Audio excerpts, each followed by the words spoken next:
For the first time in history, people and machinery are working together, realizing a dream. A uniting force that knows no geographical boundaries without regard to race, creed, or color. A new era where communication truly brings people together. This is the dawn of the net. Want to know how it works? Click here to begin your journey into the net. Now, exactly what happened when you clicked on that link? You started a flow of information. This information travels down into your own personal mailroom, where Mr. IP packages it, labels it, and sends it on its way. Each packet is limited in its size. The mailroom must decide how to divide the information and how to package it. Now, the package needs a label containing important information, such as sender's address, receiver's address, and the type of packet it is.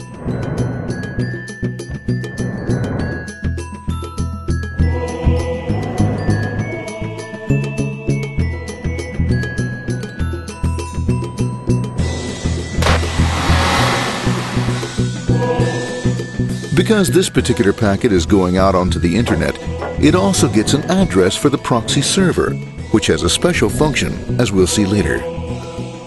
The packet is now launched onto your local area network, or LAN.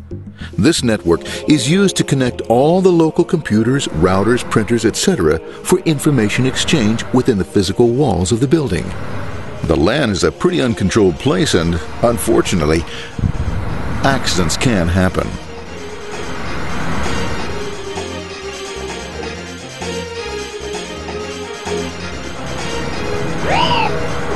The highway of the LAN is packed with all types of information. These are IP packets, Novell packets, Apple Talk packets. They're going against traffic, as usual. The local router reads the address and, if necessary, lifts the packet onto another network. The router, a symbol of control in a seemingly disorganized world. Whoops, sorry about that. Let's go with this one here, this one here. This one goes here, this one goes here. I don't like this one. Let's go with this one. Let's go here. A little bit left. Let's go with this one here. Another channel here. Let's put that one here. Another one there. Let's put that one here. There he is, systematic, uncaring, methodical, conservative, and sometimes not quite up to speed. Sorry. But at least he is exact, for the most part. That one goes there, that one goes there, that one goes there, that one goes there, and this one goes there. Oh, another one goes there, that goes there. He's fine. Let's go there, that goes there, he goes there. Oh, let's put that one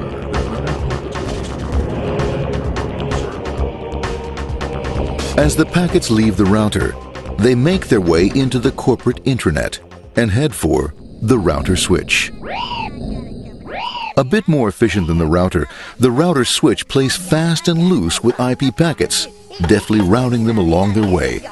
A digital pinball wizard, if you will. Here we go. Here comes another one. And it's another. Watch this, Mom. Here goes. Whoop, we're on the back. Hey, in there. Over the left, over the right, over the left, over the right. You got it. Here it comes. Right down. He shoots. He scores. It's going. Hey, wait. Here, watch out. Here comes another one. Oh, here we go. And it's gone. As packets arrive at their destination, they're picked up by the network interface, ready to be sent to the next level. In this case, the proxy. The proxy is used by many companies as sort of a middleman in order to lessen the load on their internet connection, and for security reasons as well.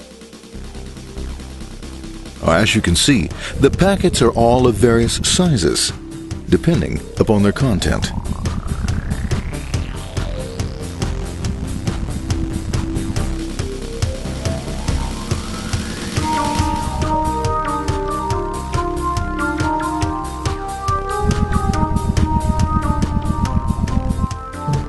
The proxy opens the packet and looks for the web address, or URL. Depending upon whether the address is acceptable, the packet is sent on to the internet.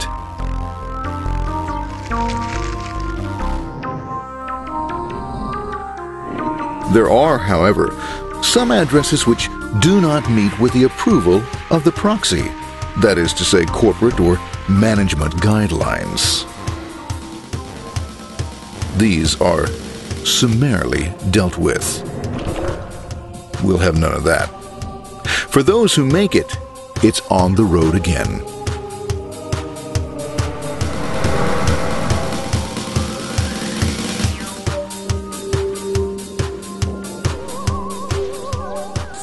Next up, the firewall. The corporate firewall serves two purposes. It prevents some rather nasty things from the internet from coming into the intranet, and it can also prevent sensitive corporate information from being sent out onto the internet.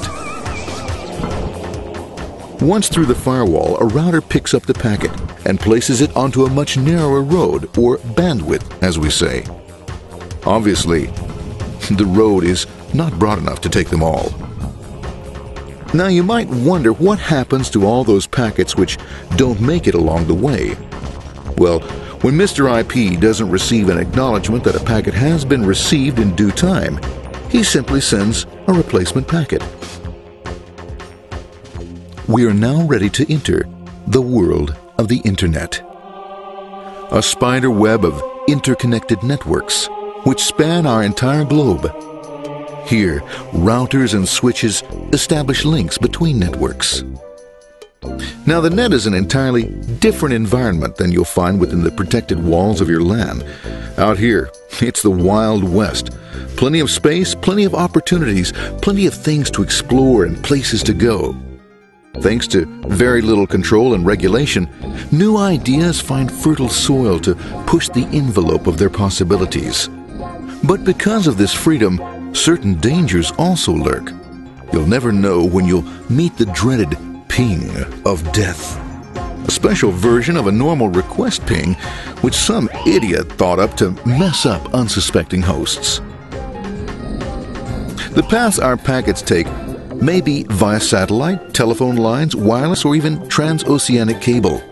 They don't always take the fastest or shortest routes possible, but they will get there.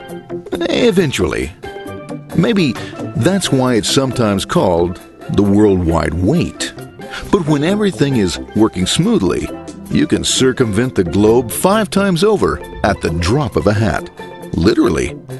And all for the cost of a local call or less. Near the end of our destination, we'll find another firewall. Depending upon your perspective as a data packet, the firewall could be a bastion of security or a dreaded adversary. It all depends on which side you're on and what your intentions are. The firewall is designed to let in only those packets that meet its criteria.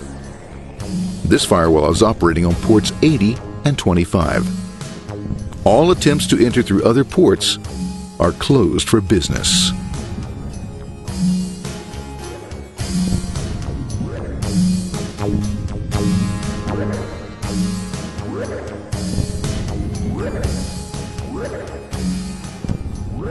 Port 25 is used for mail packets,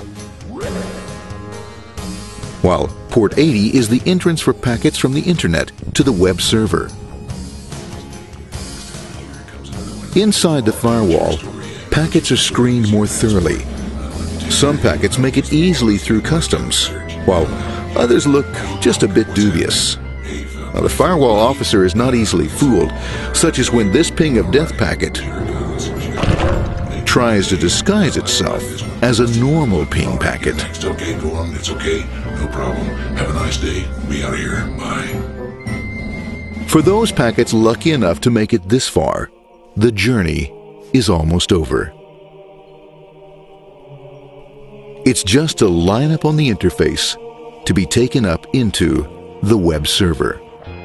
Nowadays, a web server can run on many things, from a mainframe to a webcam to the computer on your desk. Why not your refrigerator? With a proper setup, you can find out if you have the makings for chicken cacciatore or if you have to go shopping. Remember, this is the dawn of the net. Almost anything's possible.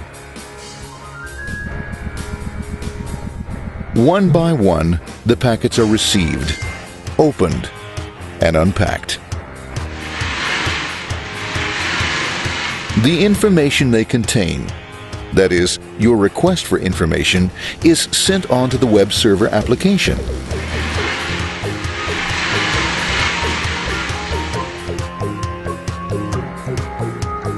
The packet itself is recycled,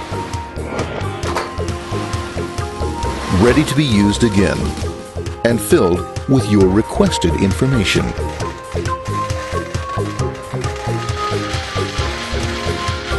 Addressed and sent out on its way back to you. Back past the firewall, routers, and on through to the internet. Back through your corporate firewall.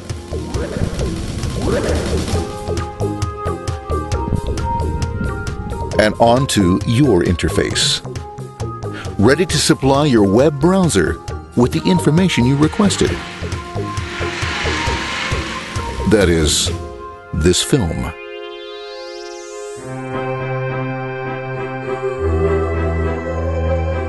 Pleased with their efforts and trusting in a better world, our trusty data packets ride off blissfully into the sunset of another day, knowing fully they have served their masters well.